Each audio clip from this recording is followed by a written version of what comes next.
Welcome to MTMG's IT Roundtable, where we bring the power of human connections to the tech world. Our experts become part of your team, so whatever tech problem is keeping you up at night, we can help you solve it.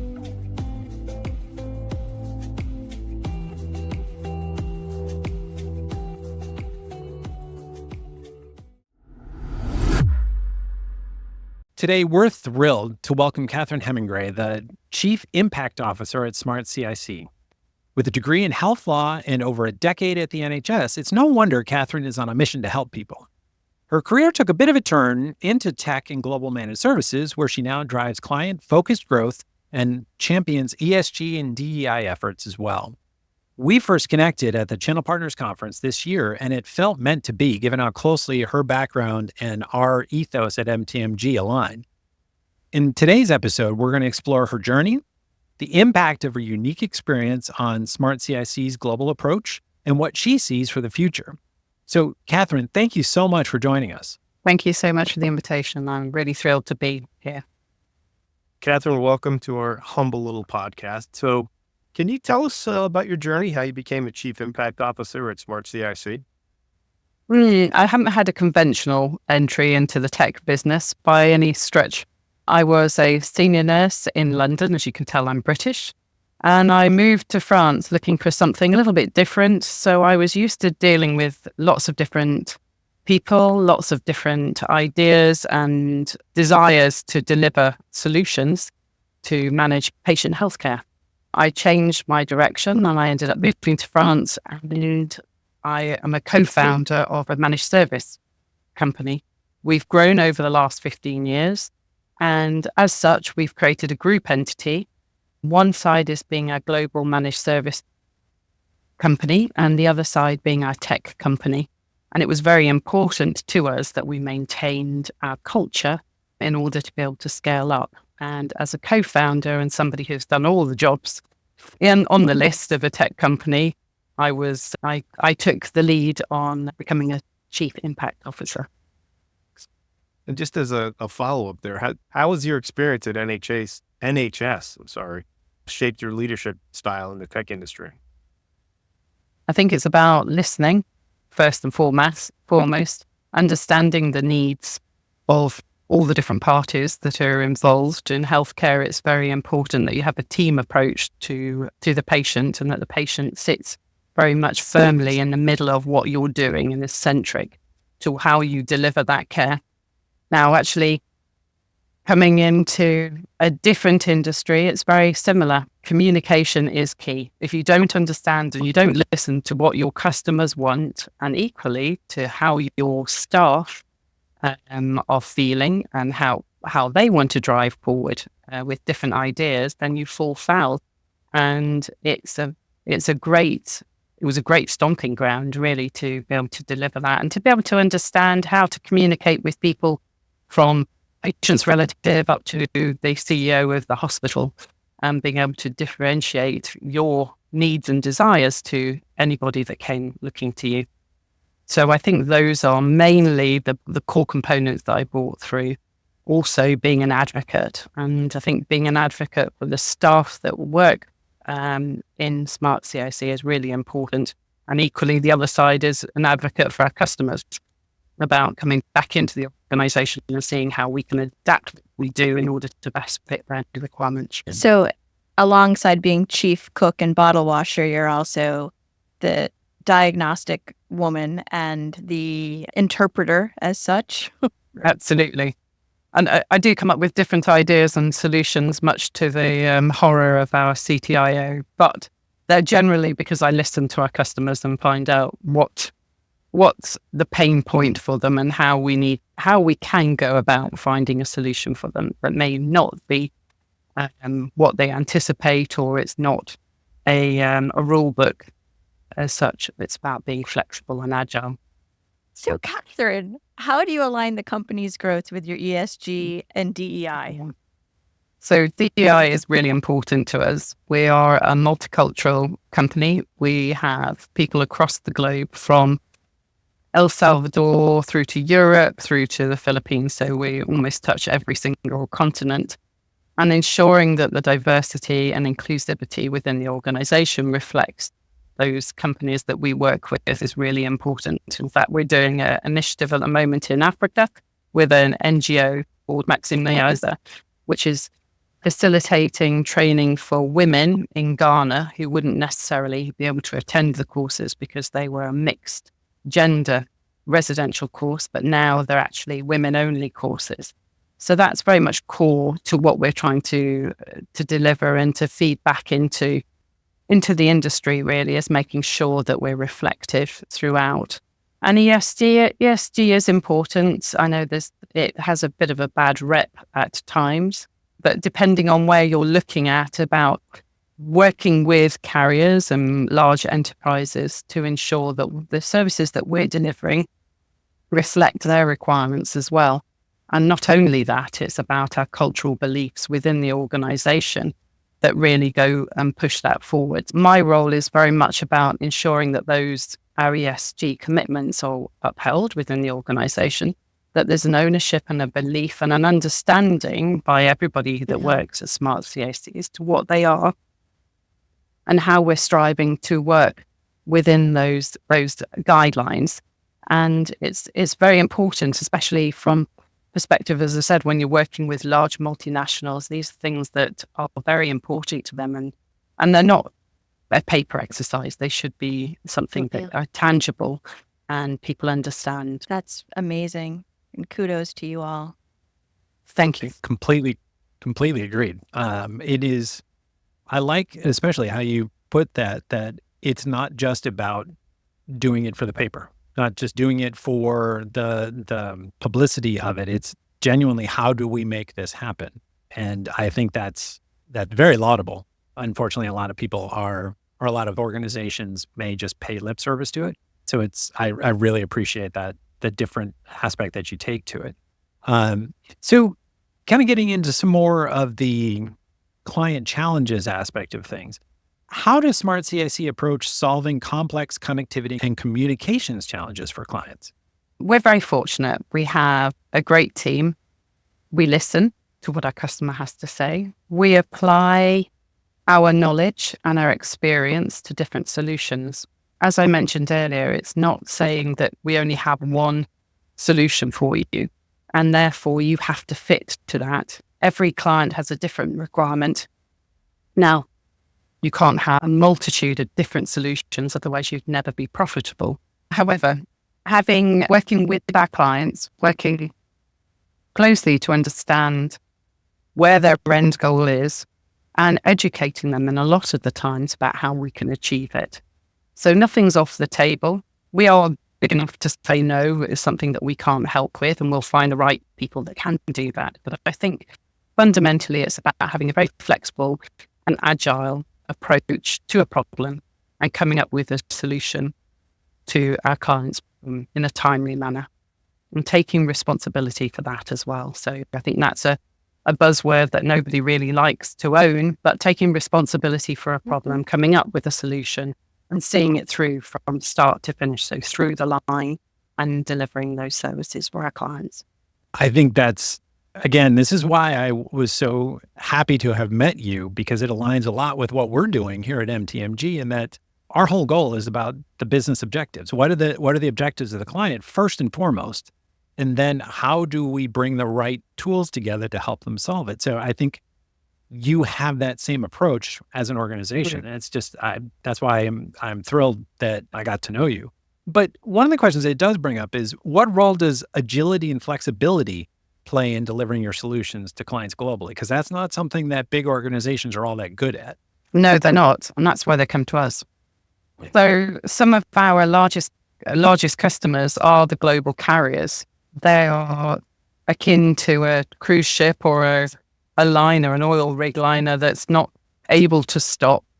Or if they are able to stop, it's in half an hour, an hour's time before they start slowing down.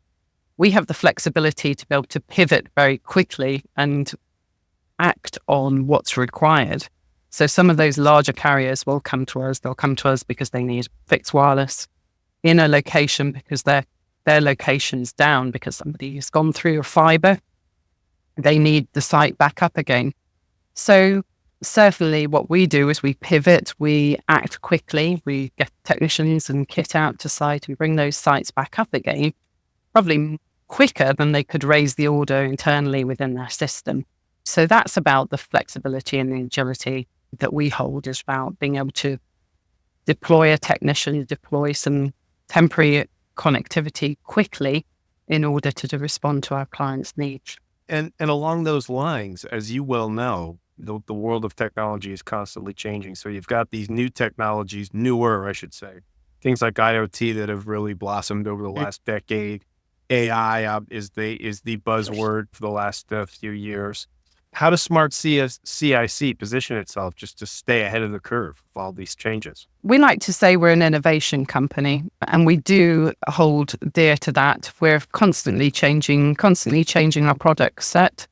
At the beginning of this year, we span off a technology business. So we have global services, which is the MSP side of our business. And the second side of our business is technologies with a brand called Xvolv.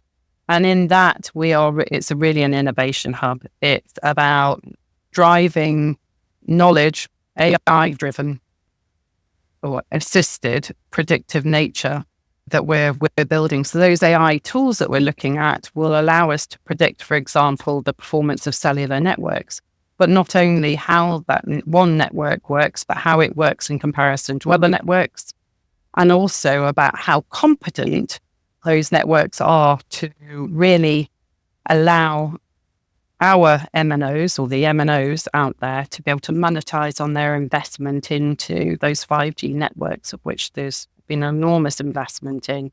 So I think that as we innovate constantly, we've looked at how we can really play to that strength, and that's where the Smart CIC technologies has taken hold. So if I could, on the Xvolv, this is kind of an evolution of what you and I first met. When we first met at Channel Partners, you and I were talking about, at the time, I think the main goal was about helping enterprises get a much better understanding of their coverage. Yeah. What the actual experience would be if you move to this carrier or that carrier, or if you implement this solution, what's that going to look like for you, Mr. Enterprise, which I thought was a really interesting play. But this sounds like it's an evolution to that. It is, and it's a constant evolution. So we still do exactly what you said, and we do that through drive testing. So we can test all the available network carriers at that one point in time and make an assessment as to the performance of a cellular network.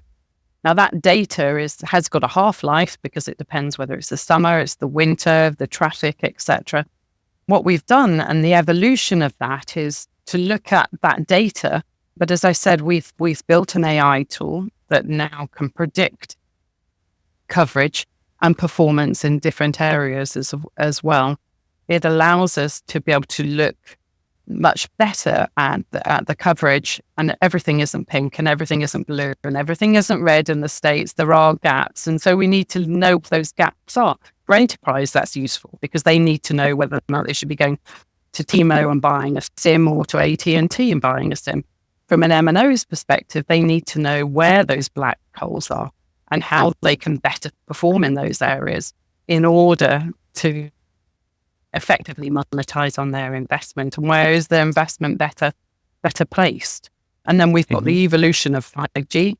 Is it really 5G or is it badged as 5G? Is it actually LTE? And then we've got 6G coming up. We've got smart cities, we've got smart buildings. How are we going to be able to penetrate buildings moving forward? And what does the infrastructure and the build around locations affect the RF? So there's a huge evolution there, hence Xvolv, that's building and covering lots of different things. But it works in a synergistically manner with Smart CIC global services because we've got the clients, we've got our field services, we've got our connectivity. And so it's all working together in order to provide a nice solution for our customers. I thoroughly agree. And Joe and I came from T-Mobile back 20 years ago when things were definitely challenging on coverage, and we completely understood where our gaps were. And part of our job was helping to find the right customers where those gaps weren't a problem. Yes. But you're right. Every carrier has holes. It's a matter of where they are is the critical bit of intelligence. And so I think this is a really valuable service you're providing. Okay. Thank you.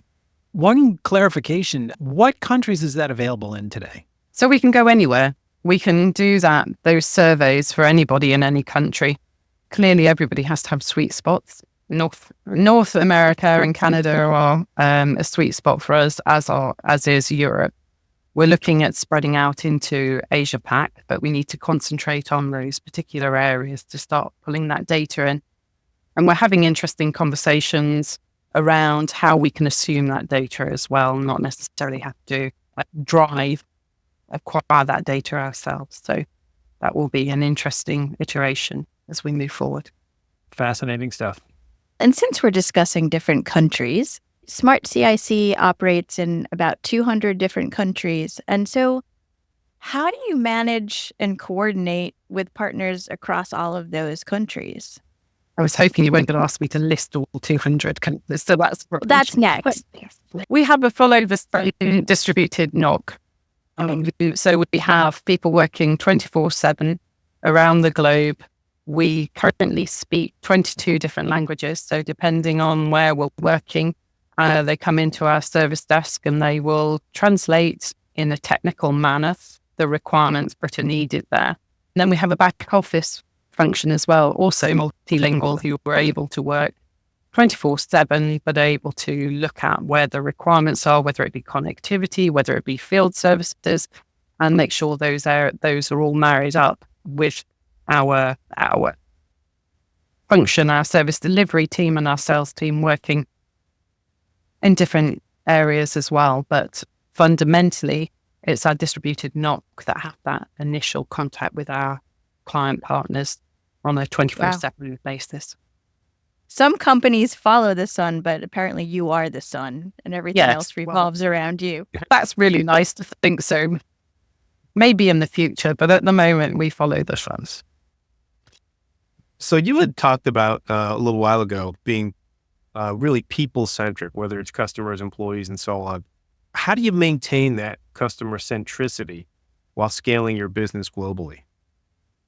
It's difficult. I think our whole ethos, as you mentioned, is about being customer-centric. It doesn't matter who it is within the organization, then we reiterate time and time again about the customer. The customer is at the middle of what we do. We're only as good as the last job we did.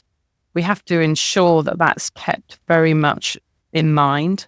We are a very open organization, a very flat organization. We have daily meetings within the teams to talk about what is going on, if there are any blockers, how we can address those blockers, but also it engages everybody within that, in that discussion forum, really, to address any issues they have. And again, it circles back to make sure that we are being customer centric. And it's that constant feedback within the organization. And when we recruit people, then we recruit people who've got that right mindset, that mindset that knows they're here in order to deliver for the customer.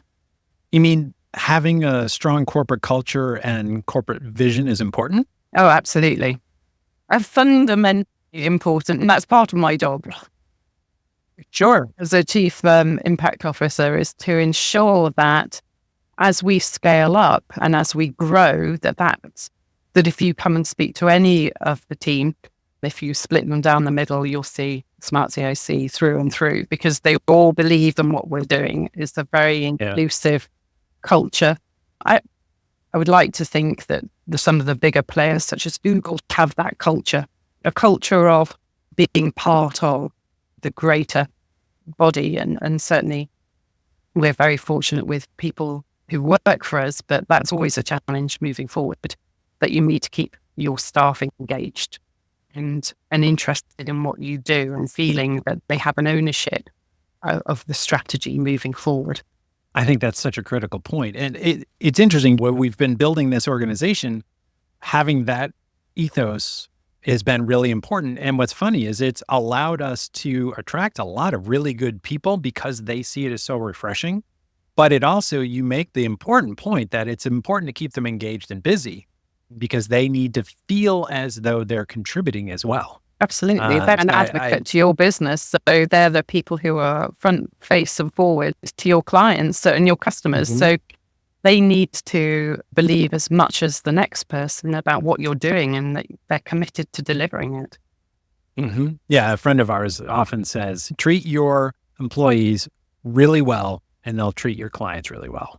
So it seems simple, but it so often isn't followed through on. Yes. So I really appreciate it. But so I guess thinking forward, putting on your prognostication hat, what advice would you give to other leaders as they grow their organizations? I think I'll become slightly repetitive, but listen. Listen to not only your customers, but your staff, and to ensure that you can evolve, that you can change, you can adapt. And as you say, your people are your greatest asset. And moving forward, changing, evolving, growing, you need to take everybody with you. And I believe strongly that ensuring that there's a good culture within your organization will help that grow that organization. All right. Thank you so much for joining us today, Catherine. We've gone through the list of questions that we had for you. Is there anything you'd like to add or anything we didn't cover that you think is important for listeners to know about Smart CIC? I don't think so. I think we've covered most of the points. Once I start talking, it's hard to stop me. So, well, then now we've come to the section where we want to know more about Catherine the person and not about Catherine the business owner, which I think this is really where it's going to get fascinating. So outside of work, what is something that you're passionate about? Good question.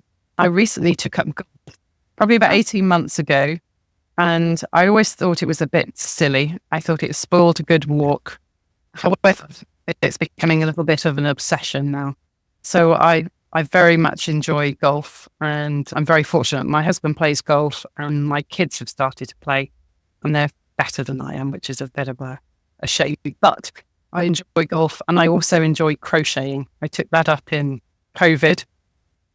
And so if I do go on my journeys transatlantic, you'll often see me sitting, crocheting different elements, which is quite fun as well.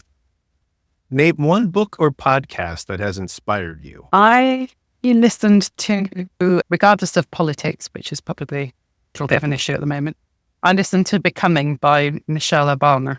And I felt it was very insightful. I took from it lots of elements that myself as a business owner, but also as a mother and a working mother, very, very to heart.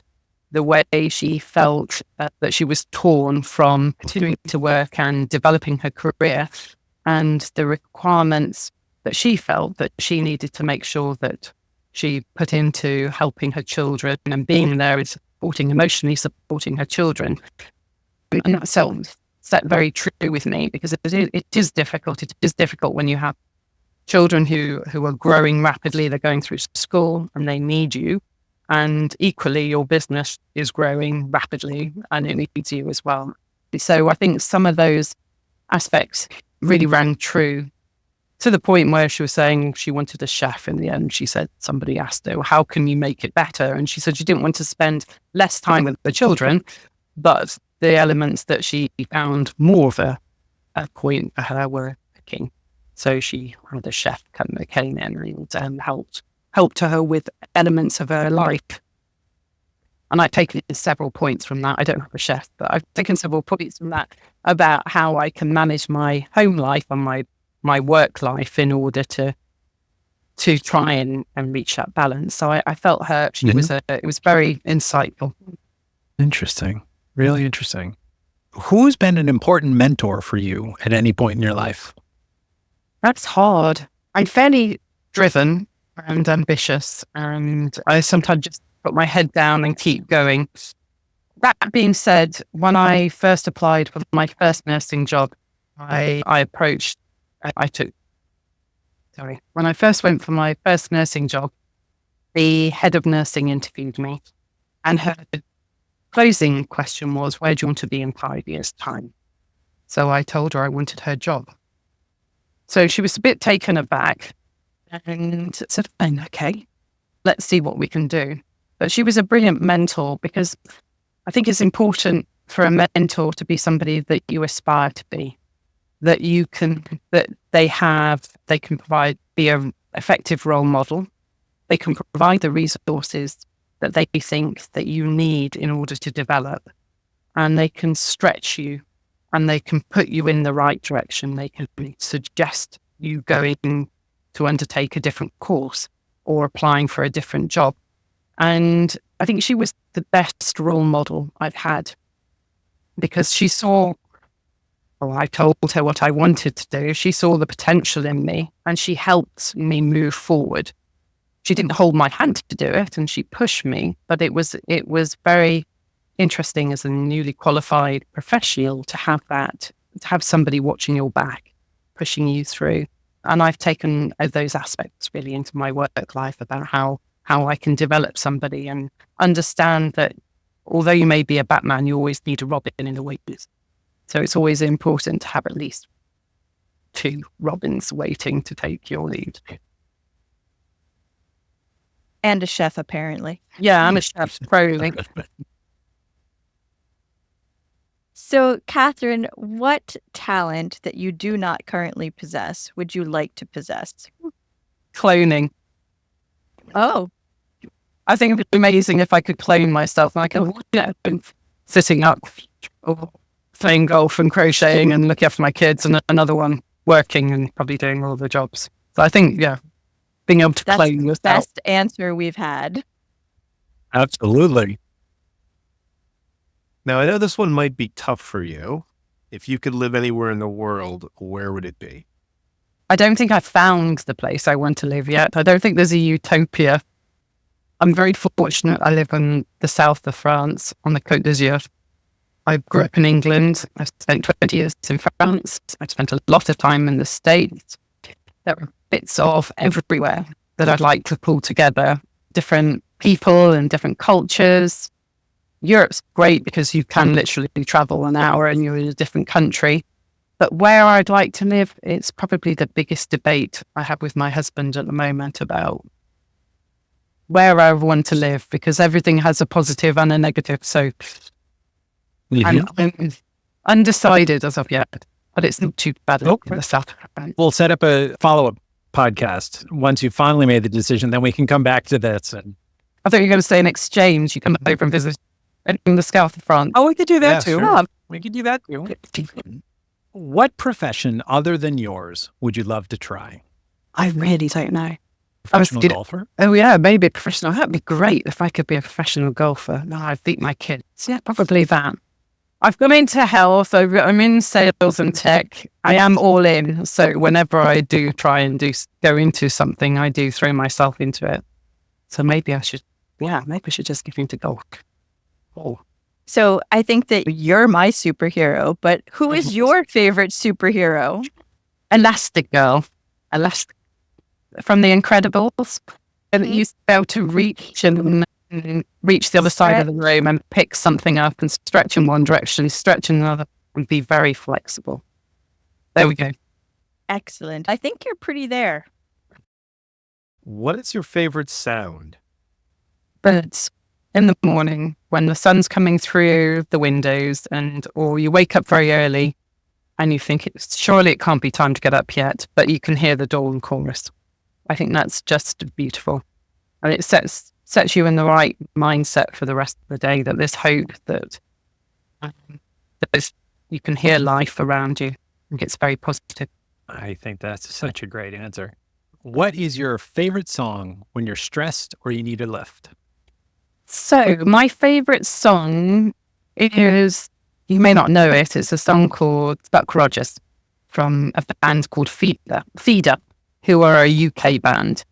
The lyrics are quite interesting, but it says we're going to make it. I think we're going to make it. The company was set up about almost 15 years ago, and with any company you have your ups and downs, and overall that is the anthem. It's about, we are going to make it, we are going to to do this. And it's just a very positive, overbearing soul. That's my favorite go-to soul. That's excellent. As a young company ourselves, we know of what you speak. That was just... That will be my next task after this is over. So now we're at the end of the MTMG More Than Mere Genius questions. And we come to my favorite question, which is, what do you want to be known for after you've gone? Clearly a late-to-life professional golfer. But that being said, just probably somebody that listened, that was supportive and helped people. It's what I came in to my professional life doing, and that's what I hope I do with the people I work with and work for. This has been such a good conversation, and you told us just before we started that this was your first podcast. I think anybody listening to this is never going to know that. Nope. So you did fantastic. Oh, thank you. This was, and I think it all stems from it's all genuine. Right. You're not trying to put on airs. You're not trying to you're not trying to sound like somebody you're not, which is one of the things that I really gravitated to when we first met, that this industry can be very plastic. And when you find the good people, it's so important to make that connection and do what you can to help them. And Joe and I talk all the time about people don't do business with companies. People do business with people. Absolutely. That's what and the industry. So I think you've shown today why people want to do business with Smart CIC and Xvolv. And I think they will be better off for having known you. So I can't thank you enough for joining us. It's been an absolute privilege, and I've thoroughly enjoyed it. Thank you very much, and thank you for being so kind and generous. Thank you for being so kind and generous. Exactly. So thank you so much. Thank you. So that brings us to the end of today's conversation. Thank you for joining us. If today's discussion resonated with you, please consider giving us a 5-star review. Your feedback not only supports our show, but also helps others find us. Thank you so much for listening to MTMG's IT Roundtable. We look forward to bringing you more conversations soon. Until then, take care, and know our team is always here to help. Sláinte. MTMG, guidance that empowers.